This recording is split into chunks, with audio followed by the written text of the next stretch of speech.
Hello students, मैं अक्षय सैनी आज फिर से आपका विज्ञान चैनल पर हार्दिक स्वागत करता हूं। और आज की वीडियो में हम देखेंगे संयोजन अभिक्रिया। और अब मैं अपने लेक्चर को आगे बढ़ाता हूं और आज का पहला टॉपिक लेते हैं हम संयोजन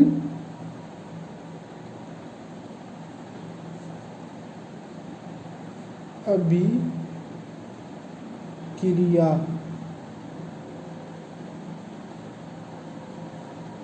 और इसको बोलते हैं एडिशन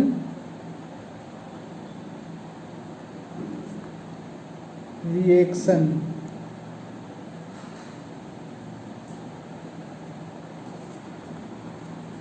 और अब मैं आपके सामने इसकी परिभाषा लिखने जा रहा हूँ, क्योंकि सबसे पहले हम देखते हैं इसकी परिभाषा।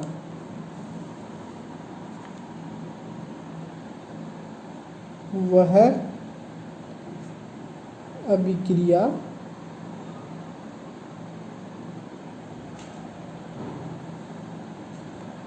जिसमें दो या दो से अधिक अभिकारक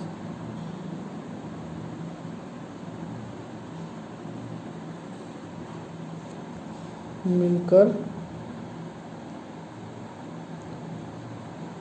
एकल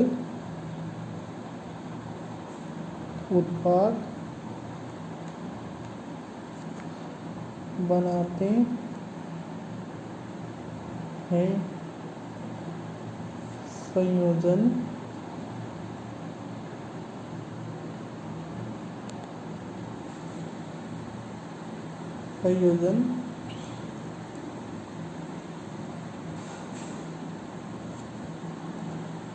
अभिक्रिया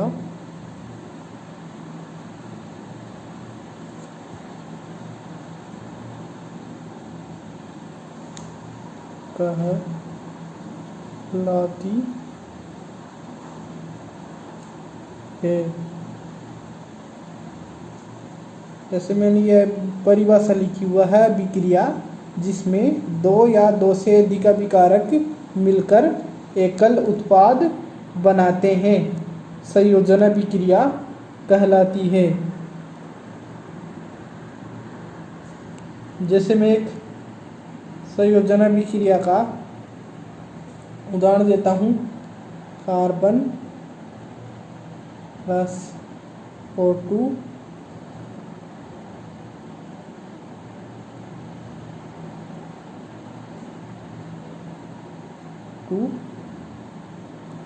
गैस, यानी कि कार्बन और ऑक्सीजन आपस में क्रिया करके कार्बन डाइऑक्साइड बनाते हैं।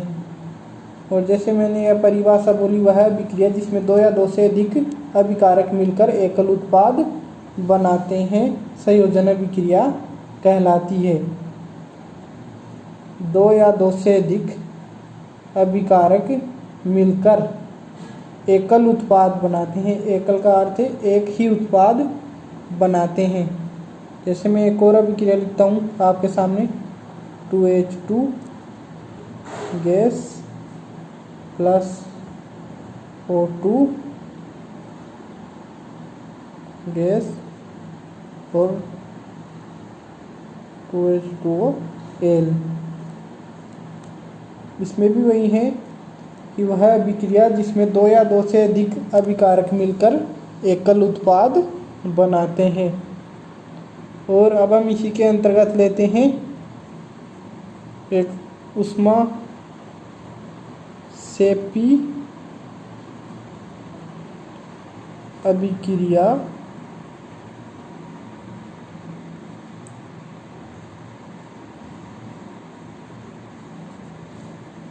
या एक्सोथर्मिक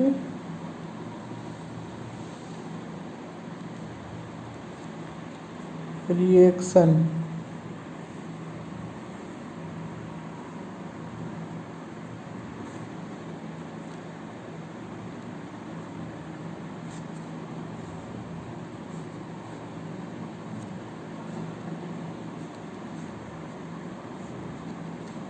और अब मैं आपके सामने लिखने जा रहा हूँ इसकी परिभाषा। वह है अभिक्रिया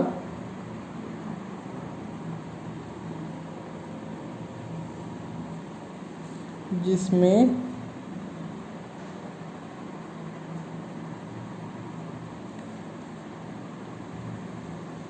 उत्पाद के निर्माण के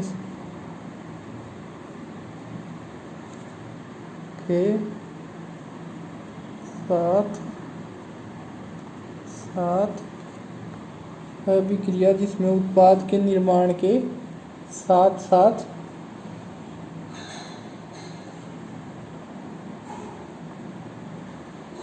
ऊष्मा भी उत्पन्न होती है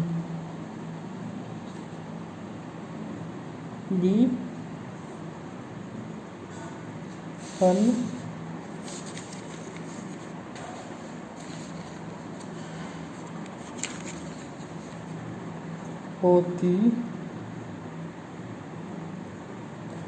है।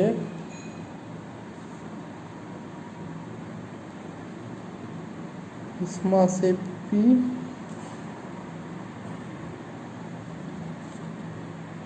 अभिक्रिया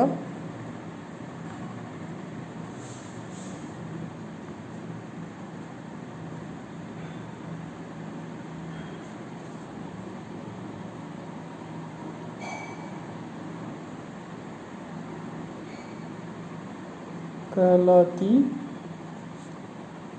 है। ऐसे मैंने यह परिभाषा लिखी कि वह अभिक्रिया जिसमें उत्पाद के निर्माण के साथ साथ ऊष्मा भी उत्पन्न होती है, ऊष्मा सेपी अभिक्रिया कहलाती है। ऐसे मैं आपके सामने एक उदाहरण लिख रहा हूँ।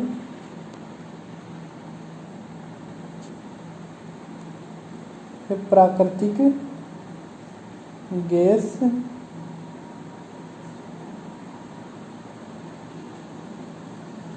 का दहन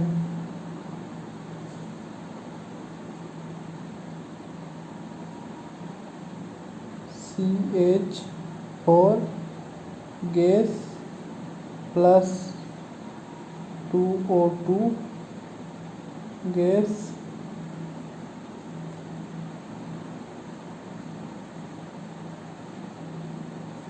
प्लस 2H2O गैस जैसे कि जब हम वायु की उपस्थिति में मीथेन गैस का दहन कराते हैं तब कार्बन डाइऑक्साइड और जल के दो अणु बनते हैं और उसके फलस्वरूप क्या होता है, ऊष्मा भी निकलती है।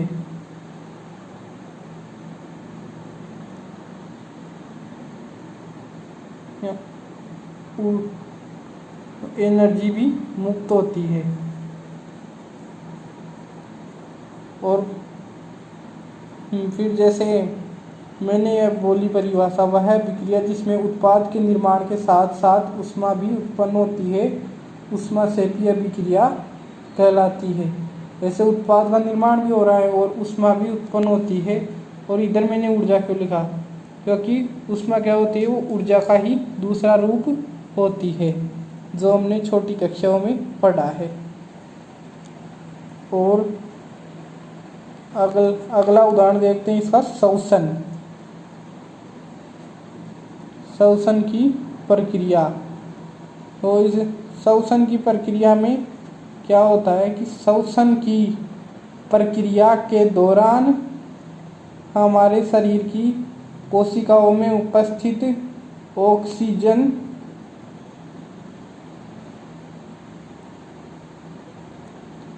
मैं आपको अलग ही तरीके से समझाता हूँ कि ये तो हम सभी को पता है कि हम सभी को जीवित रहने के लिए क्या ऊर्जा की आवश्यकता होती है, और ऊर्जा क्या है, हमको भोजन से प्राप्त होती है। और पाचन क्रिया के समय क्या होता है, भोजन छोटे छोटे टुकड़ों में टूट जाता है और जैसे चावल, ब्रेड और आलू ये सभी होते हैं, इनमें क्या है, कार्बोहाइड्रेट होता है और यह कार्बोहाइड्रेट क्या है, विघटित होकर ग्लूकोज का निर्माण करता है और यह ग्लूकोज हमारे शरीर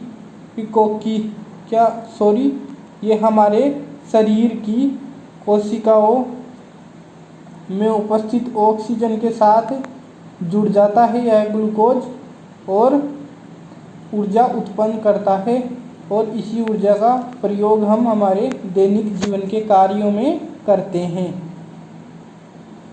जैसे मैं अभिक्रिया लिखता हूँ C6H12O6 प्लस 6O2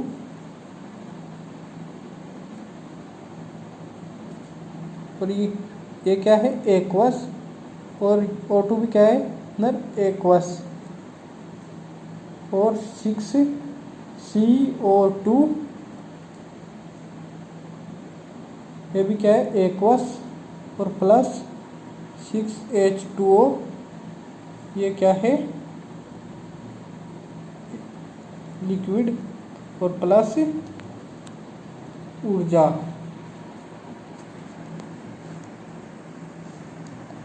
ग्लूकोज और ये क्या है, ऑक्सीजन, और ये कार्बन डाइऑक्साइड, और ये जल, और ये ऊर्जा जो उनको प्राप्त होती है। जो लाइन मैंने आपको बोलकर समझाई थी ये उसका समीकरण है। और अब मैं आपको बता दूं कि जो साग सब्जियां जो होती है वो विघटित होकर क्या है, वो कंपोस्ट बनाती है और यह भी ऊष्माक्षेपी अभिक्रिया है। यह भी क्या है, ऊष्माक्षेपी अभिक्रिया है। जैसे मैं आपके सामने लिख रहा हूँ कि साग सब्जियों का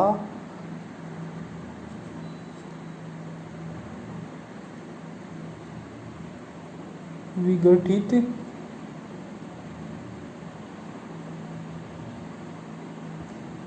होकर कंपोस्ट बनना भी ऊष्माक्षेपी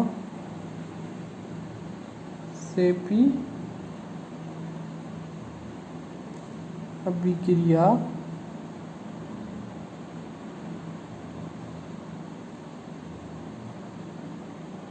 का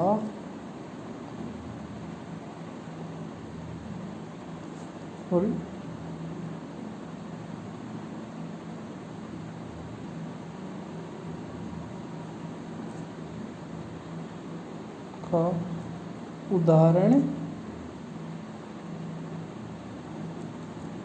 है।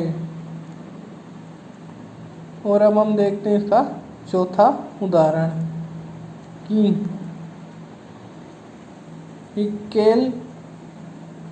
कैल्शियम ऑक्साइड या बिना बुझा हुआ चूना जल के साथ अभिक्रिया करके जल के साथ जब अभिक्रिया करता है तो क्या होता है कि चूने के जल योजन से ऊष्मा उत्पन्न होती है, जिससे क्या है, वो पात्र भी गर्म हो जाता है और पात्र के गर्म होते ही क्या, जैसे मैं आपको और अच्छे तरीके से समझाता हूँ कि जब हम कैल्शियम ऑक्साइड या बिना बुझे हुए चूने की जल के साथ अभिक्रिया कराते हैं तब चूने के जल योजन से, तो जल योजन का अर्थ होता है, जैसे ये शब्द है जल योजन, जल योजन, तो जल का अर्थ होता है जल ही, और योजन का अर्थ होता है योग, यानी कि जल का योग, जल उसमें जुड़ जाता है। तो फिर अभी मैंने क्या बोला कि जब हम कैल्शियम ऑक्साइड या बिना बुझे हुए चूने की जल के साथ अभिक्रिया करवाते हैं तब चूने के जल योजन से क्या है, ऊष्मा उत्पन्न होती है, जिससे क्या है वो पात्र भी, जिस पात्र में हम करवाते हैं अभिक्रिया वो पात्र भी क्या है, ताप बढ़ने पर गर्म हो जाता है और कैल्शियम हाइड्रोक्साइड का निर्माण होता है, जिसको हम बिना बुझा हुआ चूना बोलते हैं। जैसे मैं ये अभिक्रिया आपके सामने लिखने जा रहा हूँ, CaO प्लस H2O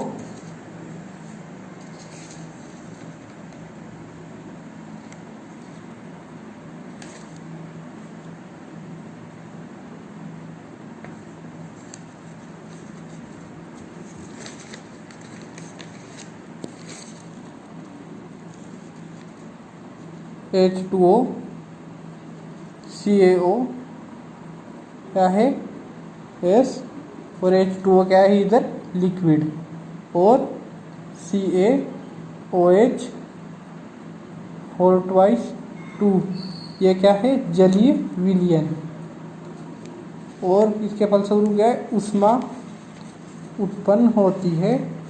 तो इधर CaO क्या है कैल्शियम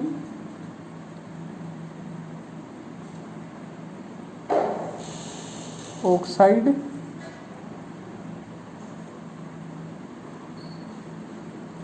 या इसको बोलते हैं बिना बुझा हुआ चूना, बिना बुझा हुआ चूना। और ये क्या है जल, और ये क्या है कैल्शियम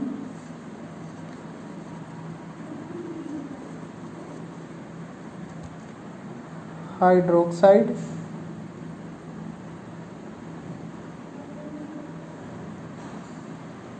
ये क्या है बुझा हुआ चूना,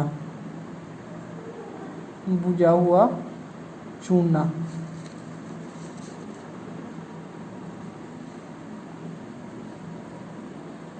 जैसे मैंने जो ऊपर लाइन बोली कि कैल्शियम ऑक्साइड या बिना बुझे हुए चूने की जल के साथ अभिक्रिया से क्या होता है कि चूने के जल योजन से वो ऊष्मा उत्पन्न होती है, और ऊष्मा के उत्पन्न होने से क्या है ताप बढ़ जाता है, और क्या होता है ताप बढ़ने से बीकर भी गर्म हो जाता है, जिसमें हम यह अभिक्रिया कराते हैं और कैल्शियम ऑक्साइड या बुझा हुआ चूना बनता है। और अब हम देखते हैं इसका उपयोग किस में किया जाता है। और फिर क्या है कि इस बुझे हुए चूने को दीवारों पर सफेदी करने के लिए काम में लिया जाता है, कि इस बुझे हुए चूने को दीवारों पर सफेदी करने के लिए काम में लिया जाता है।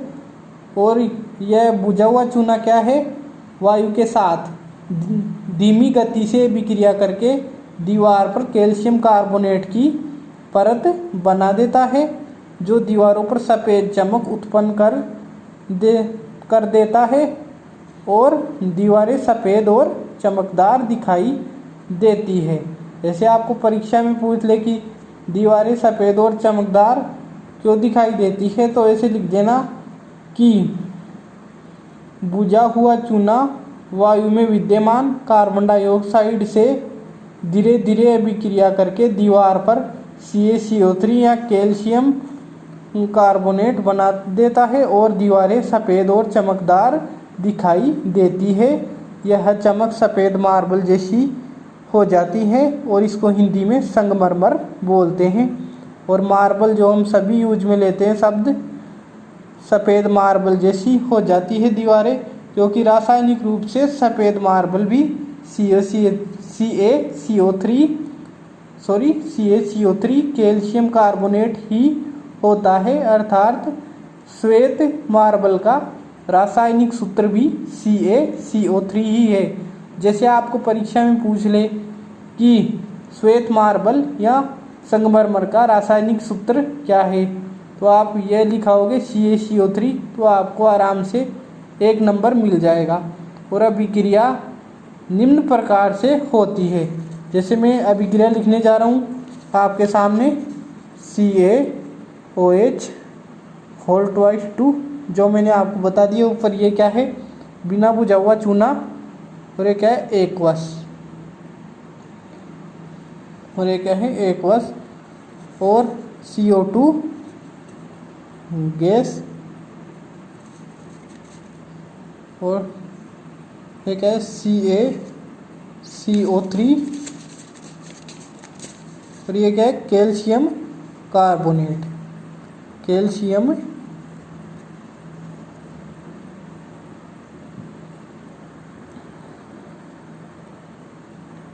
कार्बोनेट।